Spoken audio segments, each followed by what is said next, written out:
Podcast Polda Jogja. Hai sedulur Jogja, istimewa. Pada hari ini kita bertemu dalam sebuah program. Tapi sebelumnya saya ingin menyapa sedulur Jogja istimewa, apa kabar? Semoga dalam lindungan Tuhan Yang Maha Esa senantiasa diberikan kesehatan, khususnya di masa pandemi ini. Sedulur Jogja istimewa selalu dalam kondisi sehat walafiat. Amin ya rabbal alamin. Dalam rangka Hari Bayangkara ke-74, tepatnya tanggal 1 Juli 2020, Polda Daerah Istimewa Yogyakarta mempersembahkan sebuah program istimewa. Program apa itu? Podcast Polisi Punya Podcast. Karena ini adalah program yang lagi tren, yang lagi viral ya gitu. Nah, di kesempatan yang pertama ini, karena ini adalah edisi pertama yang luar biasa, kita pun akan menghadirkan narasumber yang tak kalah istimewanya. Siapa dia? Hey, siapa dia? Wajah sembunyi di balik masker kainnya. Hey, siapa dia? Bolehkah aku melihat sari wajahmu? Hey, siapa dia? Ini dia Ibda Winardi. Selamat siang. Ya Pak Nardi, mohon maaf sebelumnya. Ya. Boleh cuci tangan menggunakan hand sanitizer, kemudian memasangkan sarung mic-nya. Boleh. Ini Ya. juga dalam bentuk sosialisasi kita ke masyarakat, himbauan kita ke masyarakat agar tetap menjaga kesehatan dengan mematuhi protokol kesehatan, menggunakan masker, mencuci tangan dengan air mengalir dan sabun jika ada, jika tidak ada cukup menggunakan hand sanitizer, dan setiap hal yang kita gunakan untuk pribadi, upayakan kita memasangnya sendiri untuk mencegah banyaknya tangan yang menyentuh. Gimana Pak Nardi? Setuju? Setuju, sangat biasa. Oh iya, ini kita ketemu di Polkes loh Pak. Udah tahu belum maksudnya nih Polkes? Belum tahu, saya masih awam karena kebanyakan di lapangan. Ya. Padahal anak-anak muda sekarang nggak muda tok loh ya Pak. Yang seumuran saya juga, saya kan masih muda Pak Nardi ya. Jadi podcast ini seperti bincang ringan. Oh gitu ya. Namun untuk Polkesnya itu Polda, Polisi Punya Podcast ini, kita tidak hanya bincang ringan tapi yang tidak ada makna, tapi kita berusaha bagaimana caranya kita bisa berbagi motivasi. Hari ini kita mengundang Ibda Winardi dalam bincang istimewa penuh motivasi. Beliau adalah seorang polisi humanis Polda DIY. Jangan gitu dong, biasa saja. Loh, sama dengan yang lainnya. Emang kenyataan kok. Mungkin kisi-kisinya Pak Nardi bisa menyampaikannya. Kisi-kisi kenapa bisa jadi polisi teladan sampai zamannya Bapak Tito Karnavian sebagai Kapolri mengundang dengan hormat Ibda Winardi, ini apa istilahnya itu loh. Kok sampai bisa seorang Kapolri mengundang anggotanya, luar biasa loh itu Pak. Ceritalah. Sebelum saya ngobrol-ngobrol, saya enaknya manggil apa ini? Saya mau izin. Panggilnya yang nyaman buat apa? Tapi ini? satu pesan saya, jangan pernah memanggil saya Eyang Putri karena saya nggak terlalu tertarik. Okay. Saya menolak tuang. Manggil komandan atau janganlah. Atau lebih panggillah Mbak Cantik saja. Mbak Cantik ya. Mbak Cantik. Mbak Cantik ya. Okay. Gimana Pak Nardi? Jadi gini Mbak Cantik, sebelumnya Mbak Cantik tadi berlebihan. Saya juga sama dengan anggota polisi yang lain saja. Merendah lagi. Iya. Cuman kebetulan saja waktu itu kan kami dinas di Polres Bantul ya, bagian Babin Kamtibmas. Iya. Nah, dari situ kan sebagai Babin Kamtibmas kan selalu berinteraksi langsung dengan masyarakat dan nah, dari situ kami merasakan kenyamanan. Jadi ternyata jadi polisi itu bisa ini ya, apa namanya, dekat dengan masyarakat. Asik gitu ya. Dan dari terjun langsung ke masyarakat itu jadi ngerti keluh kesahnya dan apa namanya, dari yang masyarakat petani, pegawai dan semuanya, kita langsung berinteraksi langsung. Iya. Kan salah satu tugas Polri yaitu memberikan pelayanan kepada masyarakat ya Pak Nardi. Nah, dari itulah kami langsung berinteraksi terus, dan karena sekarang ini dunia apa ya, semi apa namanya, modern ya. Jadi kita setiap melakukan kegiatan itu oleh pimpinan kan harus melaporkan. Nah, sampailah kegiatan-kegiatan saya yang menyentuh masyarakat itu didengar oleh beliau yang Pak Tito itu. Akhirnya pada kesempatan yang luar biasa saya ditelepon oleh ajudan beliau untuk diajak makan siang di sana. Luar biasa. Kok aku nggak diajak ya waktu itu ya? Ya, itu kalau kita memang saat ini kan setiap kegiatan wajib lapor karena memang bentuk pelaksanaan tugas kita seperti itu. Tapi saya pengen dapat cerita nih karena sebelumnya itu saya pernah baca di majalah online dan di berbagai surat kabar tertentu itu katanya sih ada seorang polisi Babin Kamtibmas atau mungkin sebelum menjabat Babin Kamtibmas katanya ada kisah polisi yang justru menjadi sahabat dekat teman-teman yang mantan pengguna narkoba, yang mantan anak-anak keluyuran malam yang suka meresahkan. Itu ceritanya gimana? Atau aku pengen tahu kok katanya sampai ada yang jadi penggiat sosial segala padahal sebelumnya mereka itu perilakunya kriminal gitu ya? Iya, betul sekali, Mbak. Nah, itu aku penasaran, ceritain dong. Saya Mbak dulu nanti kalau dia ya, jadi sebelum saya menjadi anggota Babin Kamtibmas pada tahun 2002, saya di 2007 ya. Itu di dinas di bagian narkoba. Iya, pernah juga ya. Di narkoba itulah kami mengenal sosok-sosok mungkin sahabat-sahabat kita yang mungkin dalam tanda kutip di dunia yang tidak semestinya mungkin menyalahgunakan narkoba, berjudi, melakukan kriminalitas. Nah, dari situlah keseharian saya berkecimpung di situ melakukan penyidikan ya kalau bahasa polisi ya. Dengan melakukan penyidikan itu kan seperti saya sama Mbak Komandan ini ya. Saya jadi grogi kalau santai. Dengan melakukan penyidikan ini kan saya tidak serta-merta melakukan secara dinas tapi dari hati ke hati. Ternyata ada sisi baiknya juga untuk sahabat-sahabat itu untuk kembali ke jalan-jalan yang baik. Iya. Kalau mengajak itu saya kira hanya butuh panjang waktu, tapi ini istimewanya loh. Mereka mau menjadi penggiat sosial setelah berkecimpung dengan dunia hitam atau dunia gelap. Itu gimana sih cara ngelosnya? Kok tiba-tiba aja ucuk-ucuk nggak ada loh yang bisa, yang ada malah kita diajak tarung loh biasanya. Iya, jadi gini Mbak Komandan. Di sisi saya sebagai anggota kepolisian, kita kan juga sebagai manusia biasa yang mempunyai hak asasi manusia. Nah, dari situlah saya mempunyai pemikiran atau konsep atau dalam filosofi hidup kita memanusiakan manusia. Betul banget. Itu. Nah, dari situ konsep memanusiakan manusia itulah saya bisa menggali sahabat-sahabat saya yang mungkin dalam tanda kutip masih terjerat oleh permasalahan-permasalahan hukum ya. Nah, karena selama ini masyarakat beranggapan bahwa sahabat-sahabat kita yang berhadapan dengan hukum itu selalu negatif. Tapi setelah saya gali dengan memanusiakan manusia, itu ternyata mereka-mereka itu ada sisi ingin seperti yang lainnya juga, yang hidupnya normal, yang hidupnya bahagia yang sebenarnya. Karena setelah saya gali dari mereka-mereka itu, Mbak, ternyata apa yang dia lakukan itu justru sebaliknya, tidak bahagia, tapi justru malah dalam kehidupannya itu merasa resah, merasa kayak ketakutan seperti itu. Pendekatan hati gitu. Iya, nah pendekatan saya dengan sahabat-sahabat saya yang dalam tanda kutip itu ya itu tadi mungkin kalau kebiasaannya mereka itu nongkrong, kita ajak nongkrong. Kalau kebiasaannya ngopi, ya kita ngopi bareng. Nah dari situlah bisa hobinya nongkrong, ikut nongkrong. Hobinya menyalahgunakan narkoba ikut juga enggak? Ayo. Ya kalau itu jelas, saya seorang anggota polisi tetap harus SOP. Oh iya, cerdas banget ini, benar-benar patut dibanggakan loh Polda DIY punya polisi humanis seperti Pak Ibda Winardi ini. Siap.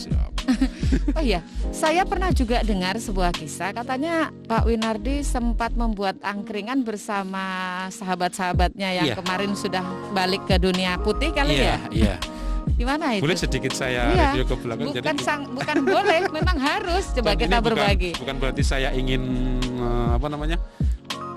mengunggulkan saya, tapi karena Mbak ini bertanya akan saya jawab. Ya kudu, ini tapi kan buat motivasi kepada yang lain. Tapi secara pribadi sebenarnya itu tidak pantas untuk saya sampaikan, tapi secara kedinasan itu harus memang saya sampaikan bahwa betul apa yang sama Mbak.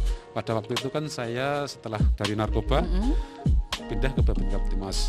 Dari Babin Kamtibmas itu kan tadi sudah saya sampaikan di depan, selalu mendapatkan keluh kesah dari masyarakat. Nah, suatu waktu kami datang ke masyarakat yang informasinya sahabat saya tersebut sekarang dalam permasalahan mungkin keuangan kriminalitas. Jadi dulu menjadi penjudi atau apa gitu. Nah, saya deketi, saya kasih motivasi, tapi motivasinya nggak di tempat formal ya. Saya ajak jalan, makannya ya mata apa gitu. Nah, dari situ dari hati, karena setelah menjadi seorang yang bermasalah itu hidupnya tidak layak, hidupnya penuh dengan permasalahan. Setelah itu saya ajak dari hati ke hati, mau nggak saya ajak usaha untuk yang lebih baik lagi. Apa itu kan? Jualan angkringan. Loh, nanti modalnya dari mana? Dan nah itu yang pengen saya tahu. Terus hasilnya cuma sedikit, nggak apa-apa. Mendingan sahabat saya itu sedikit tapi rutin dan halal. Iya, daripada sahabat saya dapat untung banyak tapi secara batin tidak. Oke, dengan saya pendekatan seperti itu, dengan metode saya dari memanusiakan manusia itu tadi, akhirnya maulah si sahabat saya itu salah satunya untuk saya modali angkringan. Padahal mereka ketika berada di kehidupan hitam itu mereka berpoya-poya dengan uang-uang yang entah dari mana asal usulnya ya. Terus pada akhirnya dia menerima kenyataan hidup sadar gitu, bahasanya sadar, dan kembali ke jalan yang benar dengan kehidupan atau materi yang tidak begitu banyak. Itu cukup berat mungkin ya. Gimana jenengan meyakinkan mereka? Nah, saya meyakinkannya ke sahabat saya itu, yuk, kalau kita dekat dengan Allah pasti kita akan bahagia. Akhirnya saya yakinkan tidak hanya sekali dua kali itu ya, harus mulai proses. Tapi kalau saya ceritakan sampai panjang, jadi singkat aja. Akhirnya pada suatu ketika maulah saya modali angkringan itu. Nah, saya modali angkringan itu. Aku jadi aku maksa ini dari mana modalnya? Ayo jangan sampai sekep digadekan loh. Gimana? Aku penasaran yang itu ini. Iya, di sisi lain konsep saya memanusiakan manusia. Jadi saya juga punya sebuah pemikiran juga, gimana Mbak. Ya? Ibaratnya kalau saya ingin masuk surga, saya nggak mau sendiri. Padahal saya tadi juga pengen diajak buat angkringan baru. Iya. Jadi konsepnya, ayo bareng-bareng indahnya kebersamaan. Motonya Pak Winardi itu ya, indahnya kebersamaan. Ya. Jadi saya bukan saya sendiri loh ya. Multi level marketing bukan? Bukan. Justru dengan saya modal angkringan itu bukan dari saya loh ya. Saya cuma sebagai. Nah ini. Ayo dong, jangan lama-lama, selak penasarannya muntuk-muntuk gitu. Iya, jadi gini konsepnya. Karena indahnya kebersamaan, saya juga tidak sendiri ingin berbuat kebaikan. Setelah saya mendapatkan sahabat saya yang ingin dimodali, nah saya kan punya atasan ya, saya punya pimpinan waktu itu Kapolsek. Saya lapor izin, kemudian saya punya program ini mau modal angkringan, apakah disetujui? Alhamdulillah dengan waktu itu Pak Kompol Fajar ya, terus meng-ACC, oke ya. Pada waktu apel di Luar ini loh. biasa ya. Waktu apel disampaikan, ayo ini ada sebuah program baru, kita bareng-bareng, indahnya kebersamaan loh ya. Oh, luar biasa, itu baru lingkup kecil Baru lingkup Polsek kecil ya. Polsek. Akhirnya dengan sebuah kotak ajaib, Iya. itu terkumpullah modal itu. Luar biasa. Jadi bukan saya sendiri loh yang modali loh ya Mbak ya. Jadi dari semua anggota Polsek ikut andil, itulah kelebihannya. Itu namanya indahnya kebersamaan. Iya. Tapi tanpa pencetusnya mungkin indahnya kebersamaan tidak bisa tercapai. Iya. Nah ini yang saya masih berpikir nih Pak Win. Iya. Kok bisa tercetus dalam pikiran jenengan itu pengen membuatkan angkringan, itu gimana itu? Nah jadi begini, setelah saya selalu bersama dengan sahabat-sahabat saya yang mungkin dalam itu, ternyata sahabat-sahabat itu juga ingin mempunyai mata pencarian yang tetap, tapi selama ini kan dipandang sebelah mata, tidak mau diterima, tidak mau. Nah, dengan pendekatan saya akhirnya yang dulunya mungkin foya-foya, setelah berhenti itu kan mereka juga terputus di mata rantai lingkarannya mereka. Nah, siapa yang mau peduli kalau bukan kita? Nah akhirnya yang tidak punya modal usaha kita modali, yang tidak punya mata pencarian kita salurkan ke mungkin yang membutuhkan. Ada yang mungkin dulunya tukang karena keterbatasan modal untuk foya-foya, untuk judi, akhirnya untuk memenuhi itu kehidupannya tadi, intinya ya. Kita kasih modal alat itu. Jadi gini Mbak, saya memberikan itu bukan ikan, tapi kail. Ya. Karena kalau kita kasih ikan habis kita itu, tapi kalau kita kasih kail biar dia berupaya dan berusaha mancing sendiri gitu. Berusaha lebih baik lagi. Iya. Tapi ini tadi kan sejauh ini kita tahu mindsetnya masyarakat bahwa kalau orang yang dulu perilakunya meresahkan, membuat masyarakat tidak nyaman, tiba-tiba memilih jalan untuk saya pengen juga dianggap manusia yang baik. Betul. Seperti sahabat-sahabatnya Pak Win. Nah, saat bikin angkringan itu kesulitan nggak Pak untuk meyakinkan masyarakat sekitar angkringan itu bahwa rekan-rekan atau sahabat-sahabat Pak Win yang membuka angkringan di situ benar-benar sudah dalam kondisi saya sudah jadi orang baik dan saya memang benar-benar pengen jadi orang baik seperti Justru itu. Disitulah tantangannya. Bukan tantangan, justru nilai plus dari sahabat saya yang sudah mau berusaha lebih baik itu justru malah masyarakat sekitar itu malah mendukung. Iya. Tapi pasti juga tetap lewat sentuhan Pak Win ini. Kebersamaan itu tadi, dengan kita meyakinkan tokoh masyarakat, dengan kita meyakinkan masyarakat bahwa ini loh sekarang si A ini sudah ingin kehidupan yang normal ini, jadi justru malah warga sekitar atau itu malah mendukung. Karena apa Bu Mbak, dengan si A ini kembali ini kan justru masyarakat malah lega, jadi bukan malah menolak tapi malah justru mendukung. Berarti kuncinya dalam masyarakat itu adalah adanya kehadiran pihak yang mau menjadikan satu antara tokoh masyarakatnya sendiri dan masyarakat yang dalam tanda kutip sedang berproses membaik itu ya. Iya. Itu memang luar biasa, sehingga terjamin Kamtibmas yang kondusif, masyarakat tetap produktif. Lah itu kan tema HUT Bayangkara tahun ini itu yang ke-74. Dan alhamdulillah sesuai dengan yang Mbak sampaikan moto itu tadi, alhamdulillah untuk saat ini angkringan juga berjalan dan sahabat-sahabat saya justru sekarang kehidupannya bisa lebih dari yang lainnya. Luar biasa ya. Tidak kita sangka loh, ternyata tema HUT Bayangkara ke-74 ini persis seperti yang pernah Pak Nardi lakukan di masyarakat, bahwa kita tidak boleh menjas orang sebagai sampah masyarakat. Tapi cobalah kita turun langsung menyentuh hati mereka untuk kembali bisa bersama dengan kita ke arah yang baik, dan juga membantunya untuk bisa bangkit dengan cara meminjami kail itu juga. Betul sekali. Karena kalau tidak kita, siapa lagi yang peduli? Gitu ya. Iya. Tidak hanya polisi loh ya Mbak yang harus peduli, justru masyarakat Jogja inilah yang sebenarnya juga potensi untuk indahnya kebersamaan itu tadi. Iya. Tapi ini salah satunya bisa disebut nama mungkin sahabatnya Pak Win.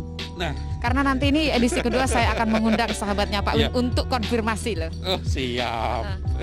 Ya, ada salah satu kisah yang mungkin itu membuat saya semakin yakin bahwa ternyata hak asasi manusia untuk hidup layak itu berlaku bagi siapa saja. Jadi sahabat saya yang mungkin maaf dalam tanda kutip saat ini pun belum mengetahui sebenarnya secara hak asasi manusia dia ingin juga, tapi mungkin karena belum tersentuh atau belum terbuka pintu hatinya. Nah, sesuai yang siapa dulu salah satunya Pak ini? Komandan, apa sebut secara vulgar atau? Sebentar, saya itu sempat membaca atau sempat mendengar kisahnya ada pengguna narkoba yang dihadiahkan timah dan itu justru membuatnya tersadar. Itu gimana itu dan siapa gerangan? Tapi kalau nggak disebut namanya nggak apa-apa, biar masyarakat penasaran dulu karena edisi kedua kami tetap akan mengundang narasumber yang istimewa itu. Jadi gini, waktu itu tahun 2011 saat saya masih dinas di narkoba, kan namanya ini satu tim itu mendapatkan informasi dari masyarakat bahwa ada salah satu A itu sebagai penjual atau pengguna atau penyalahguna narkoba gitu aja. Nah, suatu ketika setelah dilakukan penyelidikan dari info masyarakat itu ternyata mengerucut bahwa benar si A itu menggunakan narkoba. Suatu waktu setelah yakin A1 bahasa polisi atau sudah yakin, nah satu tim itu melakukanlah penangkapan terhadap orang itu. Nah, karena waktu itu si A ini kenapa? Pasti ada sesuatu yang membuat Pak Win melakukan perlawanan. Polisi harus tegas melakukan SOP menggunakan standar operasional karena membahayakan petugas dan masyarakat. Akhirnya seperti yang Mbak sampaikan tadi harus dilakukan tindakan tegas kepolisian. Tapi tetap harus sesuai dengan SOP. Kita melakukan peringatan dulu 1, 2 setelah itu gitu. Tapi setelah itu hadiahnya diterima luar biasa. Dan itu sangat mengharukan buat Pak Win ya. Iya, karena kami sendiri, karena waktu itu saya yang menjadi penyidiknya. Dan alhamdulillah setelah melakukan penyidikan itulah terjadi hubungan emosional. Justru dari penyidikan itu Terus akhirnya di luar penyidikan setelah selesai proses saya terjalin hubungan baik selama proses penyidikan sampai selesainya masalah itu. Iya, sampai divonis, sampai bebas, alhamdulillah. Justru ternyata beliau inilah yang menjadi role model penggiat sosial itu ya. Yang dari katanya waktu kecil suka bikin resah, terus pengguna narkoba, terus malahan sekarang rajin ibadah. Masih ada lagi? Apa lagi ya? Sekarang beliau saya malah justru beliau itu sebagai penggiat sosial di Jogja loh. Dan bahkan tidak hanya sosial saja, justru kesehariannya atau itu dihibahkan ke dunia sosial. Keseharian hidupnya dihibahkan untuk tindakan sosial yang bermanfaat gitu ya, Pak. Pasti sedulur Jogja Istimewa penasaran kan? Nanti deh. Tapi sebelumnya Pak Nardi nggak usah kita kasih tahu deh siapa tamu undangan istimewa kita nanti di edisi kedua, karena masih ada kaitannya dengan Pak Winardi yang mana istilahnya preman pensiun tapi sekarang jadi role model dalam penggiat sosial. Nanti kita ini. Tapi sebelumnya saya sekarang itu loh. Terkenal di Jogja juga loh. Terkenal Jogja. Iya, makin penasaran nih sedulur Jogja Istimewa. Dalam rangka Hari Bayangkara ini Pak Winardi pengen memberikan himbauan apa kepada masyarakat sesuai dengan satuan fungsinya juga? Ya, ayo sedulur Jogja, kita isi dalam kehidupan ini indahnya kebersamaan, dan ayo kita memanusiakan manusia, siapapun kita, siapapun pekerjaan kita, siapapun apapun tugas kita. Yang jelas dengan kita memanusiakan manusia, indahnya kebersamaan, maka Kamtibmas akan kondusif, masyarakat semakin produktif. Nah, itu pesan dari seorang Ibda Winardi yang sudah kita ketahui seluk-beluknya langkahnya menjadi seorang polisi, dan tak lain beliau itu juga sangat terkenal karena beliau itu adalah sudah dikenal sebagai polisi humanis di Polda Daerah Istimewa Yogyakarta, dan Pak Winardi ini akan menjadi contoh bagi polisi-polisi lain di seluruh Indonesia. Iyalah. Satu lagi mungkin bisa saya sampaikan ke masyarakat bahwa kita tidak harus menunggu kapan, tapi harus mulailah saat ini sekarang untuk berbuat kebaikan. Ya. Kebaikan sedikit jadi bukit. Ya, karena ini ada filosofi. Mbak ngerti ombak? Ombak, iya. Iya, ombak itu kan. Jadi mengingatkanku pengen main ke Parangtritis iki kalau ngene iki, tapi masih pandemi. Jadi, jangan dulu lah ya. Ombak ngerti kan? Itu ombaknya kan kadang keluar, kadang ke dalam. Iya. Nah, manfaatnya kita berbaik kepada sesama, namanya kebersamaan itu, maka kebaikan itu bisa dirasakan oleh yang menerima manfaat, dan juga bisa bermanfaat bagi yang memberi manfaat. Dan alhamdulillah itu sudah saya alami sendiri. Nggak usah jadi. Sebelum ditutup ya, aku mau tanya dulu. Ya. Keuntungan dari angkringan, keuntungan dari beberapa usaha. Oh ya, saya dengar salah satu usahanya itu selain angkringan juga adalah pembuatan MCK. Betul. Itu pembuatan MCK-nya gratis, tis apa ada berapa? Ya, ini? Itu tis juga. Ya itu tadi bukan dari saya sebenarnya. Saya itu hanya sebagai penggeraknya saja. Ya. Nah, waktu itu kan saya dipanggil ke Polda, ternyata ada penghargaan dari Bapak Kapolda waktu itu, Pak Prasta. Kayaknya saya juga ingat deh waktu itu, tidak hanya saya, tapi kali ini temanya Pak Winardi, nggak bisa dibahas lainnya. Nggak boleh. Oh ya udah. Temanya Pak Winardi. Sebenarnya bukan saya yang hebat, tapi sebelah saya ini loh. Oh enggak, saya hanya masyarakat biasa. Iya. Jadi gimana itu? Saya punya kresek waktu itu kan hujan ya. Untuk apa? Untuk simpan sepatu ya. Setelah itu kan saya saku. Begitu upacara penghargaan selesai, saya izin jenderal. Saya punya kantong kresek ajaib. Iya. Dengan izin jenderal waktu itu Pak Kapolda, terjadilah saya mengumpulkan namanya itu tadi indahnya kebersamaan bersama teman-teman Polri ya. Iya. Saya punya program ini ternyata dengan sekejap 5 menit kresek itu terisi 17 juta. Sebenarnya jiwa sosial semua orang itu ada, tapi butuh ada penggeraknya. Iya. Nan Polkes ini tujuannya apa yo? Memotivasi kepada kita semua. Iya. Jadi bukan saya loh ya yang. Tapi contoh role modelnya kan dari Pak Win gitu ya. Setelah terdapat 17 juta, iya. Ya kita bagi-bagi untuk MCK mereka yang membutuhkan. Iya. Tapi yang tetap bermasalah ya, karena kan kalau orang yang bermasalah itu mungkin yang suka minum-minum kan uang habis. Setelah itu setelah saya sambang itu ternyata secara manusiawi MCK-nya itu nggak layak. Mana mikir MCK, dirinya aja nggak dipikir gitu ya. Makanya itu akhirnya secara ini langsung saya bikin MCK dengan pendekatan seperti itu, mereka akhirnya kalau saya lihat itu Pak Win itu seperti ini deh, memecahkan batu tidak menggunakan kekerasan tapi menggunakan tetesan-tetesan air. Akhirnya batu itu terpecah dalam bentuk yang halus dan menarik. Itu loh yang istimewa loh Pak Winardi. Ya itulah kita dalam hidup ini harus memang selalu berbuat kebaikan, entah dengan baju apapun. Itu. Dan selalu ada kesempatan bagi siapapun yang pengen menggerakkan hal baik itu ya Pak Winardi. Sedulur Jogja Istimewa masih penasaran siapa tamu undangan yang dimaksud untuk edisi kedua? Sahabat Pak Win loh.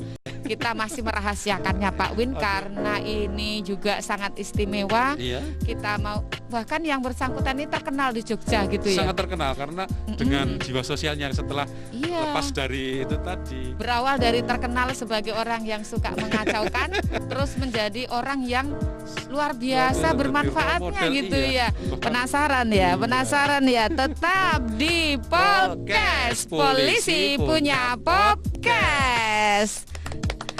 Cuci tangannya dulu Pak Win, tetap protokol kesehatan buat sedulur Jogja istimewa, tetap menjaga kesehatan, tetap taat protokol kesehatan, menggunakan masker, cuci tangan menggunakan air mengalir dan sabun.